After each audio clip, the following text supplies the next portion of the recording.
कल 30 अगस्त शनिवार भाद्रपद मास की सप्तमी तिथि है और यह कोई आम सप्तमी नहीं है, यह गणेश सप्तमी है और साथ ही संतान साधक व्रत का भी गुण जुड़ा हुआ है। यानी गणपति की कृपा, शिव शक्ति का आशीर्वाद और संतान प्राप्ति की मंगल वृत्ति सब कुछ एक साथ है। ऐसे शुभ योग पर किया गया सच्चा, सरल और श्रद्धापूर्ण उपाय जीवन के अंधेरे बदल सकता है। आइए विस्तार से समझते हैं क्यों यह दिन इतना महत्व रखता है, कौन कौन सी सामग्री लेनी चाहिए, इन सामग्रियों का अर्थ क्या है। अच्छी कथा, विशेष राशियां और छोटे छोटे नियम तथा सावधानियां देखिए महाराज। किसी भी उपाय का सही फल तभी मिलता है जब समय, तिथि, वातावरण अनुकूल हो। आज जो तीनों तत्व साथ बैठे हैं सप्तमी तिथि, जो अपनी ही जगह पवित्र है, गणेश सप्तमी, विघ्नहर्ता की विशेष उपस्थिति, संतान साधक व्रत, संतान संबंधी इच्छाओं में बल, ये तीनों मिलकर एक ऐसा द्रव्यमान बना देते हैं जिसमें हमारी मनोकामनाएं तेज होकर फल सकती हैं। मात्र 51 चावल के दाने, एक हल्दी का दीपक, साथ में 7 चने की दाल का उपाय। कल इस विशेष पावन पर्व पर आपका घर का कोई भी एक व्यक्ति, कोई एक ऐसी माता बहन शिव मंदिर में इस उपाय को करती है तो पूरे घर परिवार में चल रही परेशानियां भी समाप्त होगी और मनोकामना भी पूर्ण होगी। महाराज जी, जो मनोकामना बड़े बड़े पूजा पाठ अनुष्ठान से पूर्ण नहीं होती, केवल वह इस उपाय को करने से पूर्ण हो जाती है। मात्र 51 चावल के दाने, अक्षत पूरे टूटे नहीं होने चाहिए, एक हल्दी का दीपक, हल्दी से बना छोटा दीपक या हल्दी के ऊपर तेल घी लगाया गया दीपक, 7 चने की दाल, एक छोटा पत्ता या दूर्वा को अर्पित करने के लिए। देखिए महाराज जी, अब हम आपको बता देते हैं उपाय के मुख्य रहस्य, जैसे कि किस उपाय को करने से क्या होगा। 21 चावल के दाने, अक्षत चावल समृद्धि, पोषण और स्थिरता का प्रतीक है। 51 ये एक विशेष संख्या है जो पूर्णता और शुरुआत दोनों का सूचक है। यह छोटे छोटे हिस्सों में न टूटने वाला समर्पण दर्शाती है। अक्षत से जीवन के बुनियादी तत्व, आहार, स्थिरता और संतोष की मांग होती है। हल्दी का दीपक भी आरोग्यता और शुभता का प्रतीक है। हल्दी के दीपक द्वारा आप अपने घर के वातावरण से नकारात्मकता दूर करने और स्वास्थ्य समृद्धि की प्रार्थना करते हैं। हल्दी की मृदुता और औषधीय ताकत को दीपक में समर्पित करना बेहद हितकर होता है। चने की दाल, चने का संबंध अन्न और संपत्ति से है, साथ ही यह बंधन और परिवार के भोजन का प्रतिनिधित्व करती है। चने की दाल का दान घर में लक्ष्मी के स्थायी वास का संकेत देती है। इन तीनों को शिवलिंग या गणेश प्रतिमा के समीप समर्पित करते ही एक तत्व का समन्वय बनता है। हल्दी, समृद्धि, अक्षत और पारिवारिक स्थिरता, चना दाल। आज की इस शिव महापुराण की कथा में एक पत्र आया है। पत्र से जाने किस महिला के साथ चमत्कार हुआ जिसने इस विशेष उपाय को सप्तमी तिथि के दिन किया। सुनीता गांव की एक साधारण सी महिला थी। पिछले 4-5 साल से उनके घर में संकट आ गया। 3 बच्चों की पढ़ाई रुकी हुई थी और घर का माहौल भी तनावपूर्ण था। क्या न किया, ढेरों उपाय, सलाह, पर कुछ भी स्थायी असर नहीं हुआ। फिर किसी ने उनसे कहा, भाद्रपद पर गणेश सप्तमी और संतान साधक व्रत के समय 51 अक्षत और एक हल्दी दीपक तथा चने की दाल का समर्पण करो। सुनीता ने सच्चे मन से यह साधारण सा उपाय किया। मंदिर में दूध नारियल चढ़ाया, 21 चावल समर्पित किए, हल्दी का दीपक प्रज्वलित किया और चने की दाल दान कर दी। उसने केवल इतना कहा, हे गणेश, हे शिव, मेरे घर को संबल दो। कुछ ही हफ्तों में क्या हुआ, उसके पति को एक अच्छा प्रस्ताव मिला। छोटे छोटे काम से घर की आमदनी बढ़ने लगी। बच्चों के लिए एक सहायता मिल गई जिससे पढ़ाई फिर से हुई। पर सबसे बड़ा परिवर्तन सुनीता के मन में आया। आशा और धैर्य लौट आया। आज सुनीता कहती है, मुझे चमत्कार चाहिए था, पर भगवान ने मुझे जो दिया, स्थिरता, अवसर और आशा, वह सबसे बड़ा चमत्कार था। यह कहानी हमें सिखाती है उपाय का असली फल केवल बाहरी बदलाव नहीं, बल्कि अंदर का विश्वास और आशा भी है। और वही सबसे बड़ा वरदान है। क्या भरोसा महाराज जी। अगला पत्र आपका हो तो देखिए, आपको इस उपाय को श्रद्धा मन भाव से अच्छे तरीके से करना है। ठीक है, अब बात कर लेते हैं कल की वीडियो में। जिन माता बहनों ने अपनी राशि से जुड़ा फटी जानवरों के लिए कमेंट बॉक्स में अपना नाम लिखा था, वे लोग जान लो, अपनी राशि से जुड़ा भाग्य कल की 2 विशेष राशि। सबसे पहली राशि वृषभ, जिनकी आजकल आर्थिक उथल पुथल है या घर परिवार में अस्थिरता है, इस उपाय से स्थायित्व और वित्तीय सुधार की संभावना बढ़ती है। दूसरी राशि कन्या, जिनके करियर, नौकरी या कार्य क्षेत्र में रुकावटें आती रहती हैं, इस उपाय से मार्ग साफ होने और मेहनत का फल मिलने के योग होते हैं। पर याद रहे, यह केवल दिशा निर्देश हैं। तो बात कर लेते हैं हम 51 चावल के दाने और एक हल्दी के दीपक के उपाय के बारे में। तो देखिए, महाराज की वीडियो को आपको अंतिम तक देखना है और हम आपको आगे संपूर्ण बातें बताने वाले हैं कि आपको चावल के दाने कहाँ से लेना है, उपाय को किस प्रकार करना है, शिव मंदिर में किस समय करना है, कैसे करना है, घर आकर के क्या करना है, शिव को क्या बोलकर आना है। ठीक है, तो वीडियो को बीच बीच में से स्किप ना करें। 51 अखंड चावल के दाने और हल्दी का दीपक, तो भोलेनाथ की कृपा से मनोवांछित फल प्राप्त होता है। आज मैं को हर छोटे छोटे चरण को विस्तार से समझाऊंगा। कई सारी माता बहनें उपाय को बहुत जल्दी करती है और फिर कहती है शिव हमसे प्रसन्न नहीं होते। सबसे पहले मन को शांत कर लो। सुबह हो तो नित्य स्नान करके स्वच्छ वस्त्र पहन लो।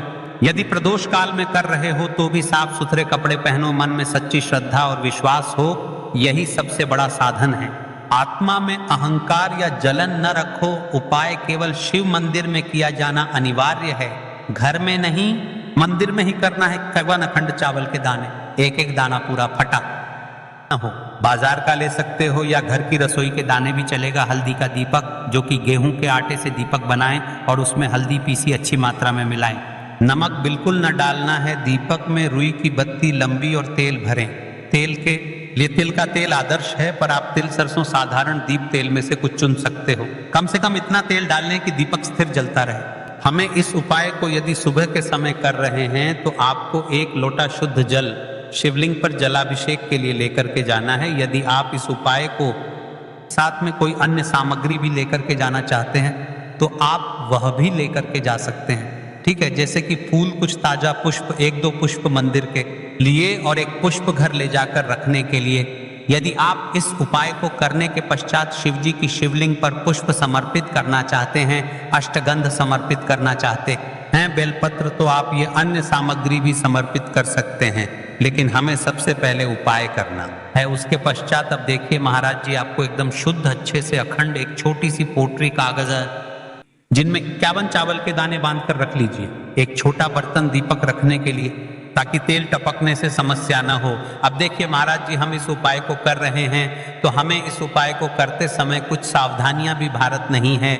इसलिए हम आपको उपाय को विस्तार से बता रहे हैं, अच्छे से बता रहे हैं, ताकि आप कोई भी गलती ना करें और आपका उपाय सफल हो। तो देखिए, हम बात कर लेते हैं हल्दी के दीपक के बारे में। हल्दी दीपक बनाने की विधि, दीपक बनाने की विधि विस्तार से बताऊंगा। साधारण है, ध्यान से बनाइए। एक साफ बर्तन में गेहूं का आटा आवश्यकता अनुसार निकालिए।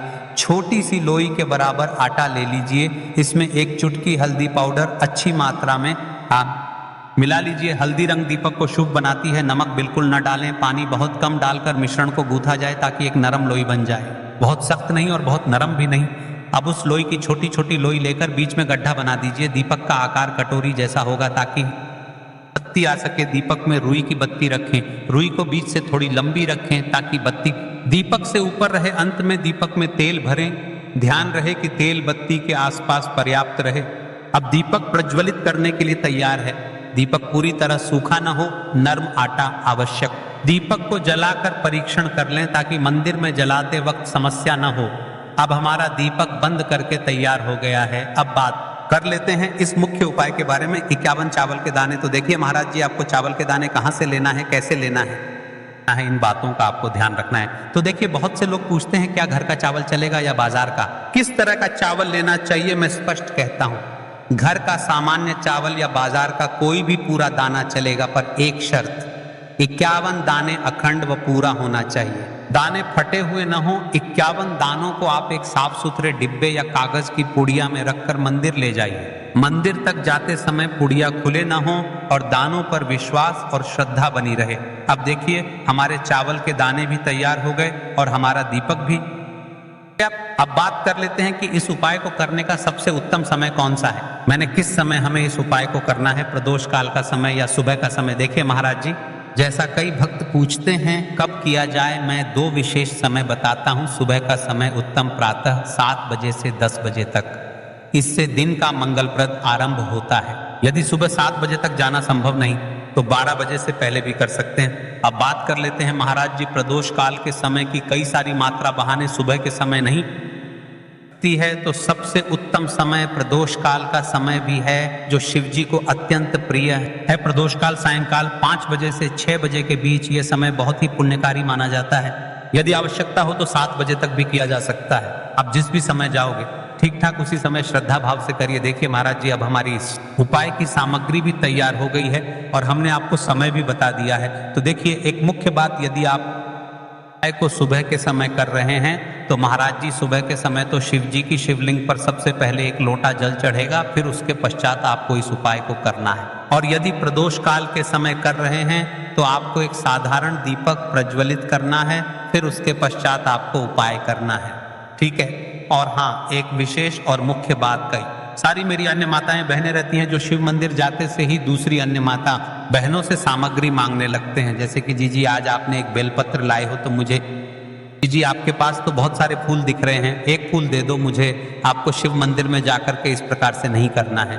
ठीक है। केवल अपने जो अपनी सामग्री लेकर गए हैं उसी से उपाय करना है। अपने गांव के आसपास में जो भी शिव मंदिर हो, जो भी शिवालय हो, वहां पर पहुंच जाइए। शिव जी की शिवलिंग के पास में एक ऐसे स्थान पर बैठ जाइए जहां पर आप अपना उपाय पूर्ण रूप से कर ले और किसी अन्य माता बहनों को दिक्कत या परेशानी ना आए। और आपको उपाय करते समय, ठीक है, कई सारे लोग प्रश्न करते हैं कि इसकी सबसे पहले चावल का दाना शिव जी की शिवलिंग पर कहाँ समर्पित करना है। तो देखिए, अभी गणेश जी का समय चल रहा है, तो आपको सबसे पहले गणेश को श्रद्धा से अर्पण, सबसे पहला चावल का दाना गणेश जी के स्थान पर अर्पित कीजिए। मन मन में अपनी मनोकामना शांत भाव से कहिए, छोटा सा मनन है विघ्नहर्ता, मेरी मनोकामना के मार्ग को सुगम कर दीजिए। आप गणेश मंत्र 3 बार जप सकते हैं। ओम गम गणपतये नमः। शिवलिंग पर जलाभिषेक, शुद्ध जल का लोटा निकालिए और शिवलिंग पर धीरे धीरे जल चढ़ाइए। जल चढ़ाते समय मन में बार बार AUM नमः शिवाय का उच्चारण करें। ये सबसे मुख्य मंत्र है। आप मन में 11 बार, 21 बार या 108 बार जप कर सकते हैं, परंतु यदि समय कम हो तो कम से कम 11 बार अवश्य जपें। जलाभिषेक के साथ ही विनम्रता से कहिए, हे भोलेनाथ, मेरी मनोकामनाओं को पूर्ण कर दो, जीवन के कष्टों को दूर कर दो। अब बात कर लेते हैं हल्दी के दीपक के उपाय के बारे में। इस उपाय को भी आपके साथ में ही करना है। हल्दी दीपक और आरती। अब अपना हल्दी दीपक निकालिए और उसमें आग लगाइए। मंदिर नियम के अनुसार दीपक वहां जलाना था, तो मंदिर की अनुमति देखिए। पर यदि मंदिर अनुमति देती है तो दीपक शिवलिंग के पास रखें और प्रज्वलित कीजिए। दीपक जलाते ही ध्यान से कहिए, यह दीपक मेरे जीवन का अंधकार मिटाए, गरीबी और दुख दूर करे और घर में लक्ष्मी का वास कराए। दीपक की लौ से शिवलिंग का प्रकाश पूजन आरती कीजिए। दीपक को धीमे धीमे घुमाइए और ओम नमः शिवाय अथवा कोई भक्ति गीत गाते हुए अरे अब जो आपने अपने साथ अन्य सामग्री लेकर के आए हैं, जैसे कि पुष्प लेकर आए हैं, अंत में फूल अर्पित कीजिए। एक छोटा सा पुष्प मंदिर से लेकर घर के मंदिर के लिए अपने साथ रख लीजिए। ध्यान रहे, जो भी पूजा सामग्री आपने मंदिर में छोड़ा है वह मंदिर के नियमों के अनुसार ही होनी चाहिए। कुछ मंदिर चावल दाने वापस नहीं लेने देते, इसलिए पुष्प घर के लिए अलग रखें। पूरा कार्य करने के बाद हाथ जोड़कर कहते हैं, धन्यवाद भोलेनाथ, आपकी में आता हूं, मेरी मनोवांछाएं आप पूर्ण करिए। शांति और प्रणाम करके मंदिर से बाहर निकलिए। अब आपका उपाय पूर्ण हो जाता है। देखिए महाराज जी, आप उपाय करने से पहले इस वीडियो को देख रहे हैं तो हम आपको पूर्ण बातें अच्छी तरीके से समझ रहे हैं। कुछ सावधानियां और विशेष बातें जो आपको हमने पहले भी बता दी हैं, लेकिन आपको एक बार फिर से बता देते हैं। फिर इसके पश्चात हम जानेंगे 7 चने की दाल वाला उपाय, जो कि स्वर्ण समर्पण वाला उपाय है। तो देखिए कुछ मुख्य बातें, के दाने फटे न हो, यह सबसे महत्वपूर्ण। अखंड दाने ही रखें, दीपक में नमक न डालें, आपने साफ कहा था, इसलिए नमक बिल्कुल मना। यदि किसी कारणवश 1-2 दाने छूट जाए, घबराइए मत। श्रद्धा के साथ जो कर सके वही करें, पूरा मन लगाकर करें तो प्रभाव मिलता है। यदि आपके घर का कोई भी एक व्यक्ति या फिर कोई भी व्यक्ति इस उपाय को करता है तो आपको क्या क्या लाभ होने वाले हैं महाराज जी, और क्या क्या समस्या समाप्त होगी, ध्यान से सुनिए। मन में शांति और स्थिरता आती है, में आने वाली अनावश्यक बाधाएं कम लगती हैं, धन संबंधी परेशानियां धीरे धीरे घटने लगती हैं, आर्थिक स्थिति बेहतर होने लगती है, पारिवारिक संबंधों में स्नेह और समझ बढ़ती है। जिन इच्छाओं का मन में लगातार अभाव रहा उन पर वास्तविक परिवर्तन देखने को मिलता है। ध्यान रहे, ये लाभ श्रद्धा और कर्म दोनों से जुड़े हैं। शिव की कृपा तो मिलेगी पर प्रयास भी साथ रखिए। तो देखिए भक्तों, अब हम बात कर लेते हैं 7 चने की दाल के उपाय के बारे में। देखिए, ये बड़ा और विशेष महा उपाय है। यह केवल विशेष तिथि पर ही किया जाता है और इस उपाय को केवल वह व्यक्ति कर सकते हैं जिनके जीवन में धन की समस्या है, जिनके पास पैसा आते ही रुक जाता है या कहीं अटक जाता है, जिन्हें मेहनत के बावजूद कभी आर्थिक उन्नति नहीं मिल पाती, जिन्हें बार बार कर्ज और तंगी का सामना करना पड़ता है। उन सबके लिए यह उपाय अमृत के समान है। सिर्फ 7 चने की दाल, बस इतना सा करना है और देखना भक्तों, आपके जीवन में कैसा दिव्य परिवर्तन होता है। कब और कैसे करना है, अब मैं आपको उपाय की संपूर्ण विधि बताता हूं। सबसे पहले आपको 7 चने की दाल तैयार करनी है। ध्यान रहे, 7 चने की दाल यानी एक चने में 2 दाने होते हैं, उस हिसाब से बिल्कुल 7 दालें, और इन 7 दालों का कोना टूटा हुआ नहीं होना चाहिए। ये शुद्ध, अखंड और साफ सुथरे होने चाहिए। इस उपाय को भी आपको शिव मंदिर में ही करना है। अब बात कर लेते हैं समय के बारे में, आपको किस समय करना है। ये आप इस उपाय को शिव मंदिर में किसी भी समय कर सकते हैं। अब शिव मंदिर पहुंच जाइए, श्रद्धा भाव से अपने 7 चने की दाल भगवान शिव को अर्पित करें।